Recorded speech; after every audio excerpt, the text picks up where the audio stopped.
And now very quickly we turn the crack to Muthaiga Golf Club, where our very own Daniel Wahome is there for us, tracking the magical Kenya Open, a golf tournament that has attracted over 150 players in over 30 countries. Wahome, if you can hear me, what more do you have for us from the Muthaiga Golf Club?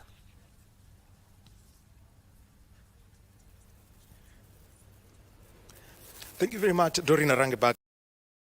Here at the Muthaiga Golf Club. It's the final day of the magical Kenya Open, and the leaders Jacques Croizak and John Parry are on there. But let's have a conversation about the sport and Kenyans, and we're with the Director General of the Kenya Vision 2030 Delivery Secretariat, Mr. Kenneth Wigger. Let's start DG with, the disappointment we all have, no Kenyan making cut in this tournament for the second year running. Yeah.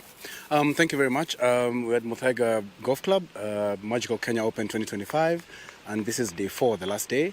As has happened this year, as happened last year, we don't have any Kenyan who made the cut and playing the weekend.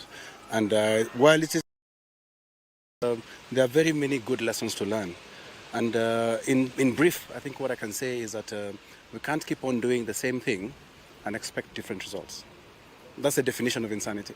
So we really have to deal with the insanity we have of doing the same thing and expecting different results. We have to go back to the drawing board, rip up the rule book completely, and relook at golf in Kenya as a tabula rasa from a fresh slate. We look at what exactly is the experience we have, what has been going wrong, where are the gaps, and how do you fill them? And we have all the answers. It's not rocket science, we have all the answers.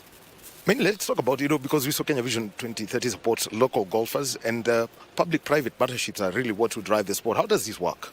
Kenya is 70% private sector and only 30% government, which is why you find we're always reaching out to the corporate sector and the private sector, because they're the drivers of the economy. So by the structure of Kenya Vision 2030 itself, we need 70%. Every 3 shillings of government should be matched by 7 shillings of the private sector. And that's what we're trying to do. So when we've been conducting auctions to try and raise money for the pros, it's not just really raising money for the pros. Where we are going with this, or where I'm going with this, is to create a market for sports in this country, where sports people across all sports, not just golf, across all sports can come and meet sponsors and start a journey of sponsorship early. And also, we need to get our local corporates getting involved with sports. And the reason for this is that sports and sports tourism globally is a growing industry. And we need to make sure that our youth, our young people, can see golf and sports as a paying career and a profession. Thank you very much, DG.